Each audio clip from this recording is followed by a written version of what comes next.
Thank you, Barry, and thank you all, President Koiko, distinguished fellow alumni and guests. I'm really pleased to be speaking to you tonight.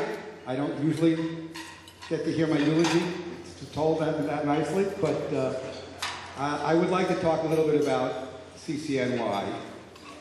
Respis, adspis, prospis, or look behind, look here, or look ahead, or look to the past, present, and future, the City College motto. So I'm going to do a little bit of each of those tonight. Most of our class arrived at the college in September of '61. A few of us, including myself, a year later. But at a time when JFK had become president, the country was between wars, the middle class dream was alive and well, and City College was still known as the proletariat Harvard. It afforded a great education for all. And for me, it was important because it was at the shockingly low price of free.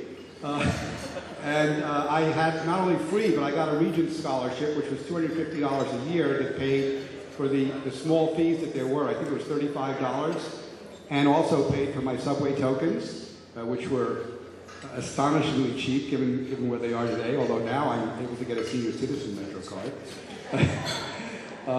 that I use, and for my textbooks as well.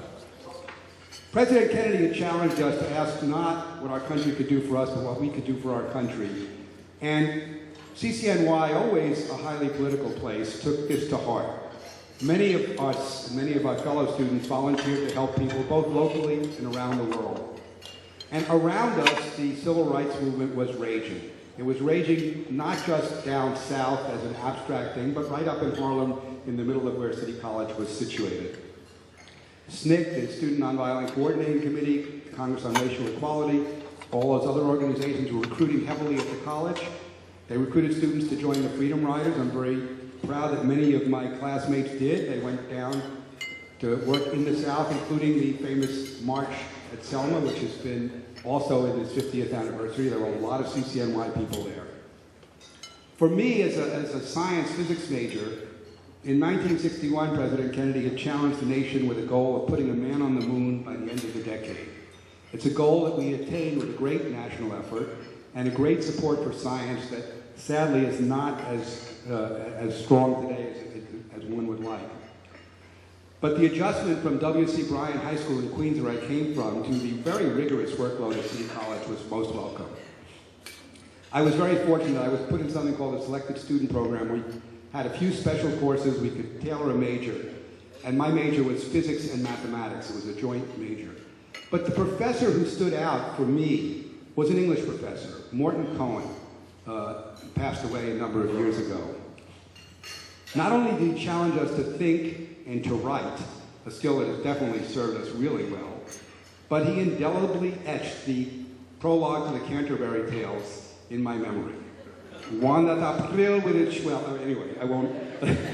Sadly, I don't get called upon to do it much anymore, although I can do quite a bit of it.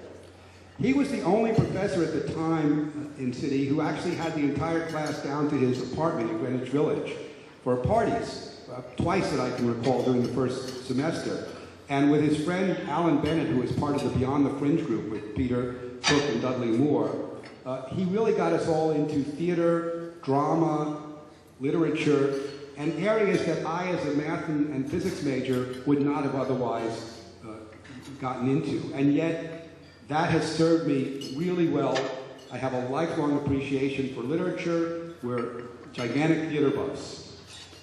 I was also fortunate in that 1962 saw City College get its first computer for student use. It was a Royal McBee LGP30. It was about the size of a big desk.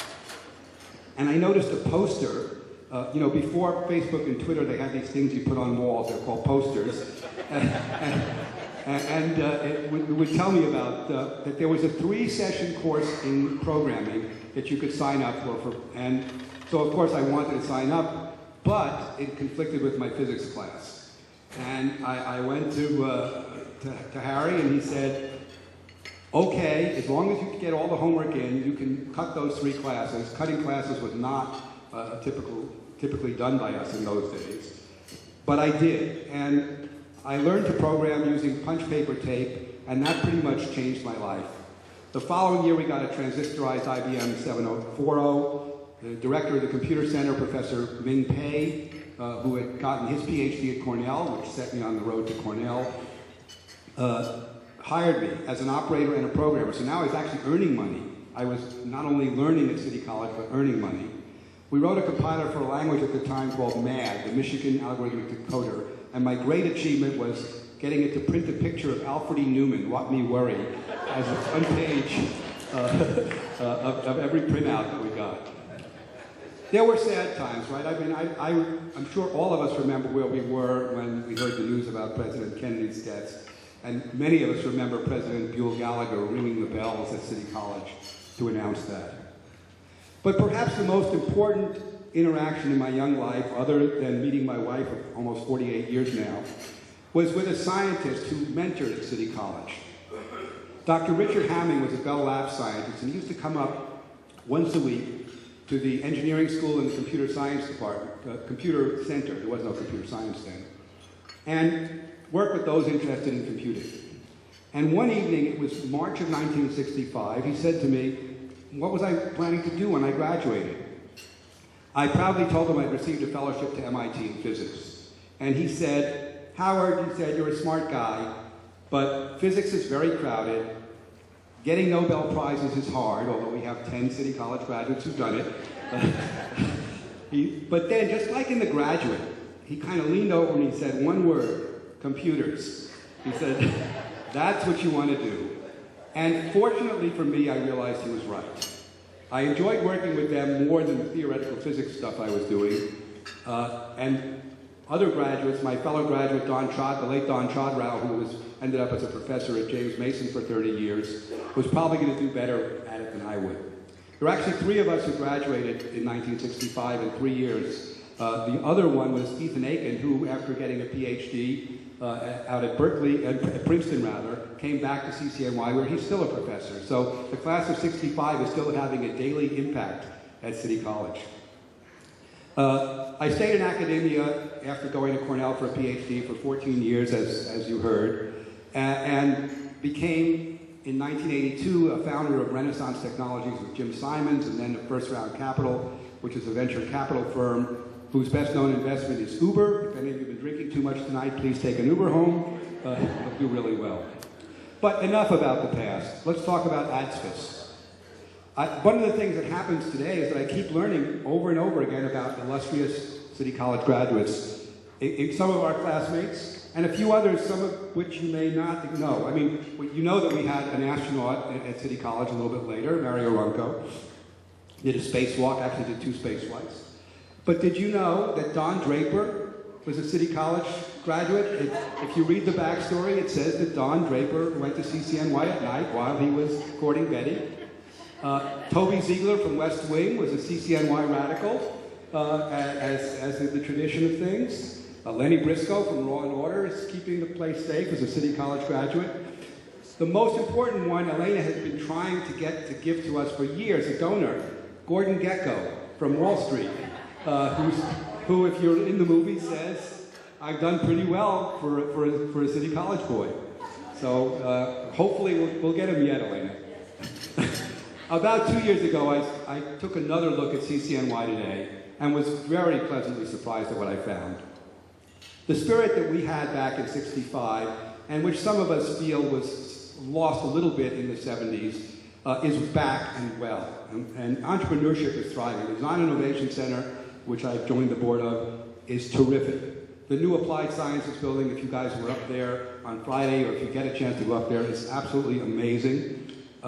And it has CCNY doing what it does best, helping talented students, many without great means, to get the highest quality education and start in life. And the diversity is amazing. I judge these accelerator competitions all around the country because as a venture capitalist, we like to see the new things. I have never seen the diversity of teams that I saw at the Zahn Center in the competition that President Koiko mentioned before. You know, the Dominicans doing food delivery, African Americans doing things, the Muslim women doing work on cosmetics, and just a whole different slice of life than I see when I go out to Stanford and judge the accelerator there, which is basically, as I described to one of my colleagues at First Round Capital, I said, I go to the Stanford or the accelerator or Y Combinator, and it's white guy, white guy, white guy, Asian guy, you know, white woman, and then maybe some diversity, maybe an African American.